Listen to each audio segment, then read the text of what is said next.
Tay đua chuyên nghiệp à? Cậu có thể đấu với mình trận này không? Cũng được thôi. Nhưng nếu thắng, mình chỉ cần một thứ thôi. Đó là thanh quái kiếm trong tay của cậu. Được rồi, thành giao.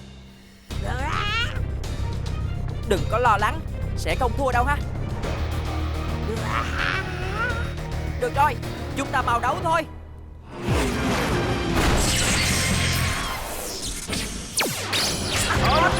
Khởi động đầu cơ.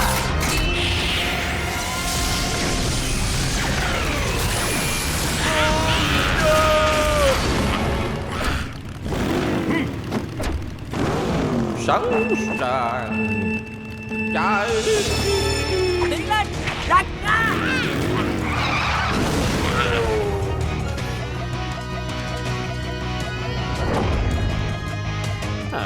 Lạ vậy, sao cậu ta chưa xuất phát?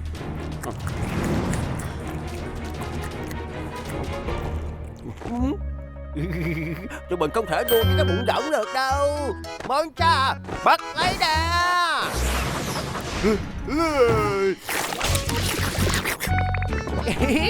Bọn chú bi mau sức nhau.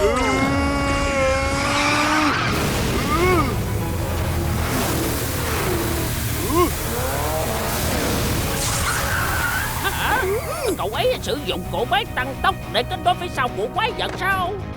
Vậy đúng là một tay đua chuyên nghiệp rồi phải không ông? Nhưng mà kỹ năng này nặng một quá trời luôn. Moncha, chiếc lưỡi đập phá.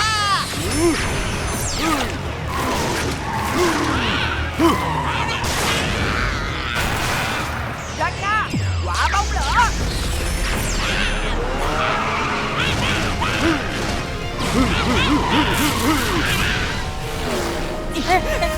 Chiêu này không hiệu quả sao?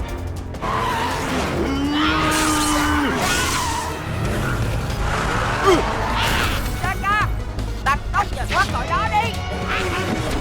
Ê, Moncha, tuyệt chiêu dây đài báo chân. Ôi câu.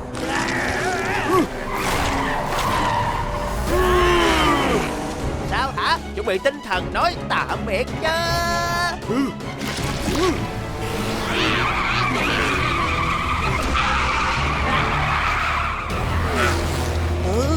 Wow, vẫn trụ được hả? Nhưng mà đuổi kịp Moncha của mình là điều bất khả thi.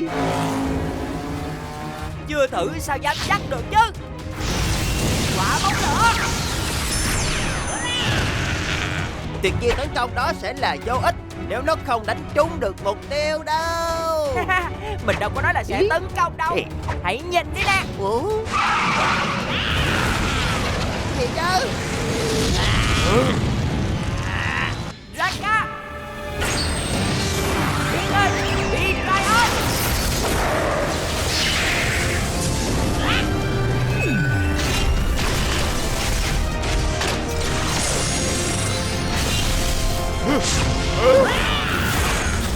Ê, hãy xem đây. Biến hình Detroit.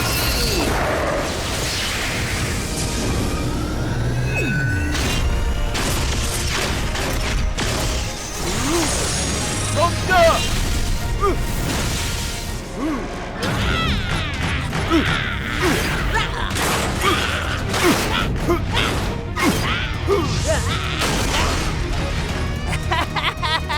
Cú đấm đó như là gãi ngứa cho tụi mình thôi đó, không biết hả?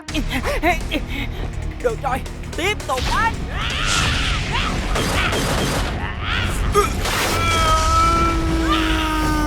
Làm được rồi. Cảm ơn nhiều nha. Gì chứ? Giờ thì cậu sẽ không bao giờ bắt kịp mình được nữa. Sao lại như vậy? Cậu làm cái trò gì vậy Xiên? Cậu ta sử dụng sức mạnh của đối thủ để đem đến lợi thế cho mình. Thực sự rất là chuyên nghiệp. Chuẩn bị nha, tới chiều cuối cùng nha.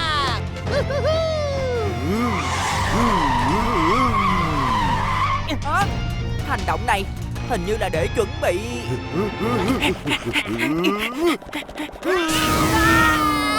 Hả? Cẩn thận đó. Tuyệt chiêu bung xõa. Raka, bao biến hình. Biến hình. Biến rồi.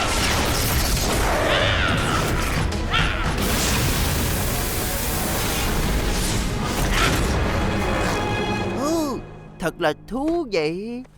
Khi cậu ấy bắt đầu xuất chiêu, hãy đánh úp bằng quả cầu lửa. Ngay lúc này.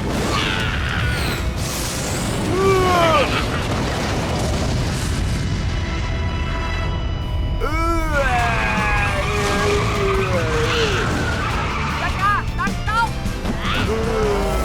Honda, mau tập trung.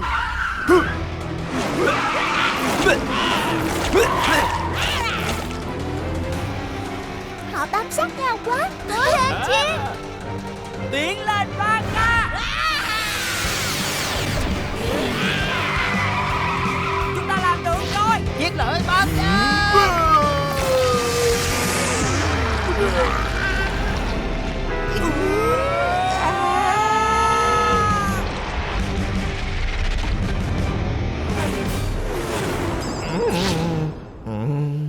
Kết quả cuộc đua cả hai hòa.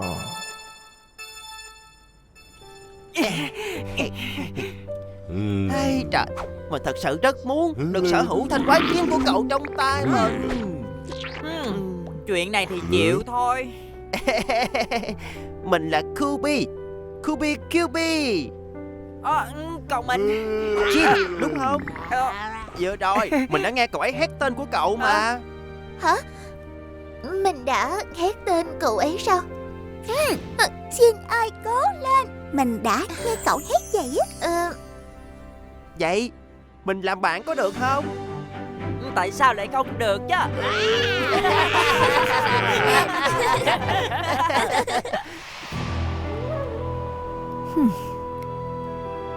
Chúng ta sẽ sớm gặp lại, công chúa.